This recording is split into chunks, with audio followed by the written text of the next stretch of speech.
Hello বন্ধুরা, আশা করি তোমরা সকলে ভালো আছো। গত পর্বে তোমরা শুনলে তো হিসাব নিকাশের সময় কত রকমের ভুল হতে পারে। শুধু তাই নয়, পরের পর্বে প্রতিটি ভুলের বিস্তারিত আলোচনা করার প্রতিশ্রুতিও আমরা দিয়েছিলাম। কি মনে আছে তো? এখন আমরা বিস্তারিত আলোচনা করব বাদজনিত ভুল বা ছাড়ের ভুল বা এরর অফ অমিশনের প্রসঙ্গে, এবং সেই সাথে জেনে নেব এক্ষেত্রে নিরীক্ষকের দায়িত্ব ঠিক কি হতে পারে।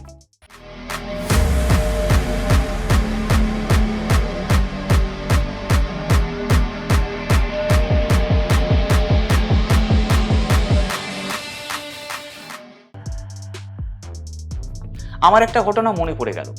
একবার কি হয়েছিল জানো? আমার খুব প্রিয় বন্ধু সৌগতর জন্মদিন উপলক্ষে বেশ বড় করে একটা পার্টির আয়োজন হয়েছিল। সেখানে সৌগত শুধুমাত্র আমাকে বাদে আমাদের বাকি সব বন্ধুদের নিমন্ত্রণ করেছিল। আমার তো ভীষণ খারাপ লাগলো। তারপর অনুষ্ঠানের দিন সন্ধ্যাবেলা এলো সৌগতর ফোন। সৌগত বলল, কিরে তুই কখন আসবি? আমরা সবাই তো তোর জন্যই অপেক্ষা করছি। আমি তখন বললাম, তুই তো আমাকে নিমন্ত্রণই করিসনি, যাই কি করে বল। শুনে সৌগত বুঝতে পারলো যে নিমন্ত্রণের সময় তার একটা বিরাট ভুল হয়ে গেছে। সৌগত কিন্তু এটা ইচ্ছাকৃতভাবে করেনি, সে তো বারবার সরি বলতে লাগলো। তখন আমিও ওর উপর রাগ করে থাকতে পারলাম না, আর চলে গেলাম পার্টিতে। এ তো নয় বন্ধুদের মধ্যে বলে কোনো অসুবিধা হলো না, কিন্তু ভাবো তো, কোনো সম্মানীয় ব্যক্তির ক্ষেত্রে এটা হলে কি সাংঘাতিক পরিস্থিতি না হতে পারতো। শুধু সৌগতর কথাই বা বলি কেন, আমি নিজে কতবার কত ভুল করেছি। একবার আমি দোকানে বই কিনতে গেছি, 5টা বই কিনেছি, কিন্তু অন্য মনস্ক হয়ে একটা বই দোকানেই ফেলে রেখে 4টা বই নিয়ে চলে এলাম। বাড়িতে ফিরে কিছুতেই একটা বই খুঁজে পাচ্ছি না। আমার তো খুব ভয় করছে।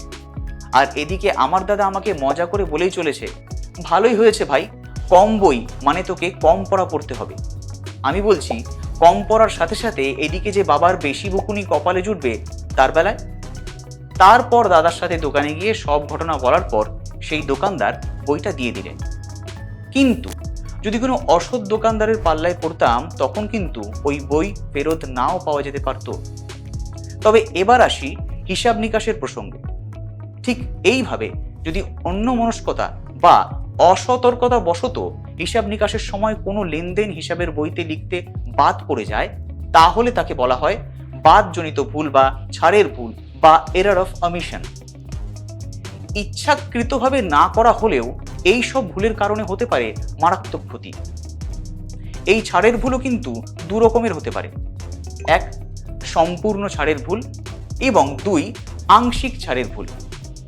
এই যেমন ধরো, সৌগত যে আমাকে সম্পূর্ণভাবে নিমন্ত্রণ থেকে বাদ দিয়ে দিয়েছিল, সেটা ওর কি ভুল ছিল? সেটা ছিল ওর সম্পূর্ণ বাদজনিত ভুল। কিন্তু আমি বইয়ের দোকানে 5টার মধ্যে একটা ফেলে এসেছিলাম, তাই সেটা হলো আমার আংশিক ছাড়ের ভুল। এবার একটা হিসাব নিকাশের উদাহরণের মাধ্যমে বিষয়টা ব্যাখ্যা করা যায়। ধরো কোনো ফার্নিচারের দোকানে একজন নগদ 1000 টাকা দিয়ে একটা চেয়ার কিনলেন, যা হিসাবে লিখতে ক্যাশিয়ার বেমালুম ভুলে গেলেন। একে বলে সম্পূর্ণ বাদজনিত ভুল বা সম্পূর্ণ ছাড়ের ভুল। আবার এমনও হতে পারে যে হয়তো ক্যাশ বুকে লেখা হলো কিন্তু সেলস অ্যাকাউন্টে লেখা হলো না। একে কি বলবে?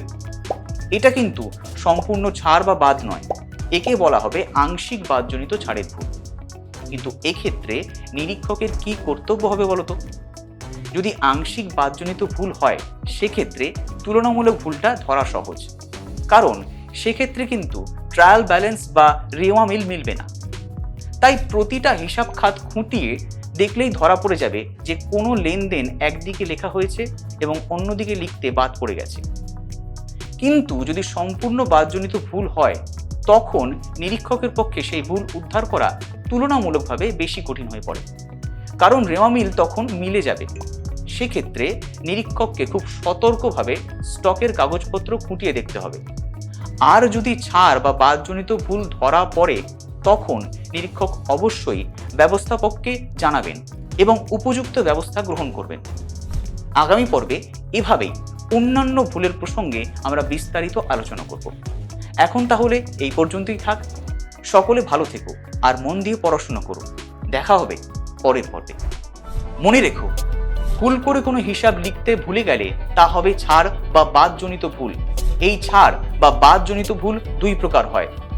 সম্পূর্ণ ছাড়ের ভুল ও আংশিক ছাড়ের ভুল।